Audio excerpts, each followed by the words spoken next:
पाकिस्तानी फौज को इधर आओ। हेलीकॉप्टर दुनिया की दूसरी बड़ी फजीहत हुई गाजा पीस बोर्ड की वजह से। पाकिस्तान में एक बड़ा तबका गाजा में फौज भेजने के फैसले से नाराज है। इतना ही नहीं, ट्रंप से मिलने के बाद पाकिस्तानी फौज ने दावा किया कि पाकिस्तान में अमली फेल हो चुकी। मित्रों, मुनीर का कई मोर्चों पर नाकाम होना, मुनीर की उंगलियों पर नाचने वाले शहबाज सरकार की भी कोई बड़ा कारनामा नहीं कर पाई है। इसी वजह से मुनीर और शहबाज का प्लान अपनी नाकामियों से आवाम का ध्यान हटाने के लिए तैयार है, और वो प्लान है जंग छेड़ने का। इस तरह से पब्लिक सवाल पूछना बंद कर देगी और पाकिस्तानी सिस्टम की वाहवाही भी हो जाएगी। मित्रों, अब आप सोच रहे होंगे कि जिन पाकिस्तानियों को दाल रोटी भी नहीं मिल रही है, वो जंग से कैसे खुश हो जाते हैं। इस सवाल का जवाब जानने के लिए आपको एक शब्द के मायने समझने चाहिए। ये शब्द है लाहौरी चूरन।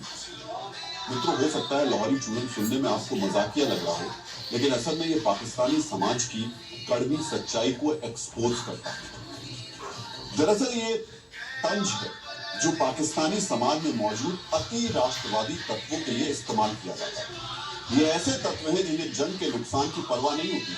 इन लोगों को जंग में पाकिस्तानी फौज की जीत या हार का भी फर्क नहीं पड़ता है। ये लोग सिर्फ अपनी फौज के जंग लड़ने भर से खुश हो जाते हैं और भूखे पेट होने के बाद भी अपनी फौज की तारीफों में तालियां बजाने लगते हैं। मित्रों, परवेज मुशर्रफ से लेकर कमर जावेद बाजवा तक सभी पाकिस्तानी जनरल्स इसी लाहौरी चूरन यानी अति राष्ट्रवाद के झूठे प्रोपेगेंडा के जरिए अपनी कुर्सियां बचाते रहे, और अब मुनीर ने भी लाहौरी चूरन यानी जंग प्रोपेगेंडा के जरिए पाकिस्तान की आवाम को बेवकूफ बनाने का फैसला कर लिया। मित्रों, उम्मीद है कि हमारे विश्लेषण से आप समझ गए होंगे कि पाकिस्तान का फील्ड मार्शल मुनीर जंग क्यों चाहता है और जंग करने के लिए वो कौन सी साजिशें रच रहा है। इन साजिशों के साथ एक सवाल भी खड़ा होता है। सवाल ये, क्या वाकई मुनीर की फौज जंग लड़ने की हालत में है? क्या पाकिस्तानी आर्मी किसी प्रतिद्वंदी के सामने खड़ा होने की कुव्वत रखती है? अब हम आपके लिए पाकिस्तानी फौज के वर्तमान संकटों का विश्लेषण भी करने जा रहे हैं। मित्रों, शहबाज सरकार ने भले ही रक्षा बजट में 20% की बढ़ोतरी की है, लेकिन पेंशन काफी कम कर दी है, जिसकी वजह से जवानों और अफसरों में नाराजगी है। बात पाकिस्तानी नौसेना की करें तो वहां पिछले 1 साल से उपकरणों की कमी लगातार बनी है। कुछ सामयिक रिपोर्ट्स के मुताबिक इस वक्त सिर्फ 2 पाकिस्तानी पनडुब्बी ऐसी हालत में हैं जो एक्टिव ड्यूटी में शामिल हो सकते हैं। पाकिस्तानी सरकार ने पैसा हुआ था, पाकिस्तान के 6 विमान बर्बाद हो गए थे और उसके 11 हवाई अड्डों को नुकसान पहुंचा था। पैसे की तंगी की वजह से अब तक इस नुकसान की भरपाई नहीं हो पाई। ऑपरेशन सिंदूर ने पाकिस्तानी एयरफोर्स और आतंकी नेटवर्क दोनों पर ऐसा प्रहार किया जिसके जख्म अब तक जिंदा है। स्वतंत्र आकलन बताते हैं कि पाकिस्तानी सेना का कोई भी अंग किसी बड़े युद्ध में टिकने लायक नहीं है, लेकिन मुनीर के सिर पर युद्ध का भूत सवार है। पाकिस्तानी फौज के इन्हीं हालात को देखकर पाकिस्तान की प्रसिद्ध मानवाधिकार कार्यकर्ता आसमा जहांगीर का एक कथन याद आ जाता है। पाकिस्तानी जनरलों के अंदर युद्ध की जिद को लेकर आसमा जहांगीर कहती थी, हमारे यहाँ युद्ध की परिभाषा को राष्ट्रवाद का जामा उड़ा दिया जाता है। ये एक ऐसी परिभाषा है जिसकी वजह से हमारे मुल्क में कभी भी जंग का जिक्र खत्म नहीं हुआ और हम लोग दशकों तक अमन के जज्बातों से महरूम रहे। मित्रों, हिंदी की एक कहावत है, घर फूंक कर तमाशा देखना। मुनीर भी कुछ ऐसा ही करता है। अपनी जंगी जिद को पूरा करने के लिए वो पाकिस्तान के वजूद को दांव पर लगा रहा है। मुनीर की इन्हीं साजिशों को देखते हुए भारत ने भी पाकिस्तानी फील्ड मार्शल को एक बड़ा संकेत दिया है। ये संकेत भारतीय वायुसेना की मेगा वॉर एक्सरसाइज यानी एक बड़े युद्धाभ्यास की शक्ल में दिया गया है।